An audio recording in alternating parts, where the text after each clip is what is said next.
സംസ്ഥാനത്തിന്റെ കടമെടുപ്പ് പരിധി വെട്ടിക്കുറച്ചതിൽ ഇളവ് തേടി ധനമന്ത്രി കെ.എൻ. ബാലഗോപാൽ ഇന്ന് കേന്ദ്ര ധനമന്ത്രി നിർമ്മലാ സീതാരാമനെ കാണും. പ്രയോജനം വല്ലതും ഉണ്ടോ എന്തോ.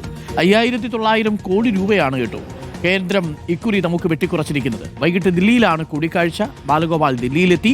കിഫ്ബിയുടെ വായ്പാ കണക്കിൽപ്പെടുത്തി പ്രതിവർഷം 4700 കോടി രൂപ കടമെടുപ്പ് പരിധിയിൽ നിന്ന് കേന്ദ്രം വെട്ടിക്കുറയ്ക്കുന്നുണ്ട്.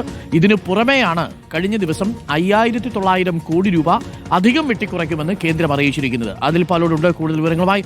അതിൽ പാലോട്, ധനമന്ത്രി കെ.എൻ. ബാലഗോപാൽ ദില്ലിയിൽ എത്തിയിട്ടുണ്ട്. അപ്പോയിന്റ്മെന്റ് കിട്ടിയിരിക്കുന്നത് വൈകുന്നേരത്തേക്കാണോ? ഒരു അനുകൂല നിലപാട് നമ്മൾ പ്രതീക്ഷിക്കുന്നുണ്ടോ കേന്ദ്രത്തിൽ നിന്ന്? വൈകുന്നേരം 4 മണിക്ക് ധനമന്ത്രാലയത്തിലാണ് ചർച്ച നടക്കുക. ദില്ലിയിൽ കെ.എൻ. ബാലഗോപാലും ധനവകുപ്പിന്റെ ഉദ്യോഗസ്ഥരുമെല്ലാം ഇവിടെ എത്തിച്ചേർന്നിട്ടുണ്ട്. സ്വാഭാവികമായും ധനമന്ത്രിക്കും ഒപ്പം സംസ്ഥാന സർക്കാരിനും ചില ആശങ്കകളുണ്ട്. പ്രത്യേകിച്ച് തെരഞ്ഞെടുപ്പ് അടുത്തിരിക്കുന്ന പശ്ചാത്തലത്തിൽ ഈ വെട്ടിക്കുറവ് വരുത്തിയത് രാഷ്ട്രീയ കാരണങ്ങൾ കൊണ്ടാണ് എന്നുള്ള ഒരു സംശയവും ദുരൂഹതയുണ്ട് എന്നുള്ളതാണ് സംസ്ഥാന സർക്കാരും LDF നേതാക്കളും പറയുന്നത്.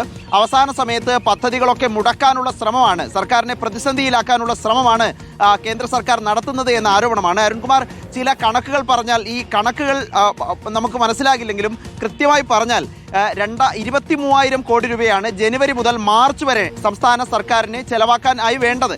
പക്ഷേ ശരിക്കിപ്പോൾ ഉള്ളത് 12,500 കോടി രൂപ മാത്രമാണ്. പകുതിയിൽ താഴെ മാത്രമേ ഇപ്പോൾ നമ്മുടെ കയ്യിലുള്ളൂ. ഇതിൽ നിന്നാണ് 5,900 കോടി രൂപ കടമെടുപ്പ് പരിധിയിൽ നിന്ന് വെട്ടിക്കുറയ്ക്കുന്നു എന്ന രൂപത്തിൽ ഇപ്പോൾ അറിയിപ്പ് ലഭിച്ചിരിക്കുന്നത്. ആ പണം കൂടി ലഭിച്ചാൽ ഫെബ്രുവരിയിൽ സർക്കാർ ജീവനക്കാരുടെ ശമ്പളം പോലും മുടങ്ങുമെന്ന ആശങ്കയുണ്ട്. അതുകൊണ്ടാണ് തിടുക്കപ്പെട്ട് ഈ നിർദ്ദേശം ലഭിച്ച് ദിവസങ്ങൾക്കുള്ളിൽ തന്നെ അപ്പോയിന്റ്മെന്റ് തേടുകയും ദില്ലിയിലേക്ക് ധനമന്ത്രിയും സംഘവും എത്തുകയും ചെയ്തു. ഏതായാലും നിർണായകമായ ചർച്ചകളാണ് നടക്കുക.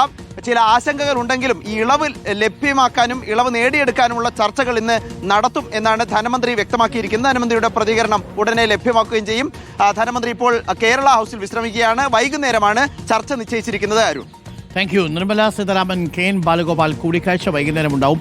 എന്തെങ്കിലും കിട്ടിയാൽ മതിയായിരുന്നു അല്ലേ? 5,900 കോടി രൂപയുടെ കുറവെന്ന് പറഞ്ഞാൽ തെരഞ്ഞെടുപ്പിന് തൊട്ടു മുമ്പുള്ള മാസങ്ങളാണ്. കൂടുതൽ ക്ഷേമ പദ്ധതികൾ പ്രഖ്യാപിച്ചിട്ടുണ്ട്. അതിനൊക്കെ പണം കണ്ടെത്തേണ്ടി വരുന്ന സാഹചര്യമുണ്ട്.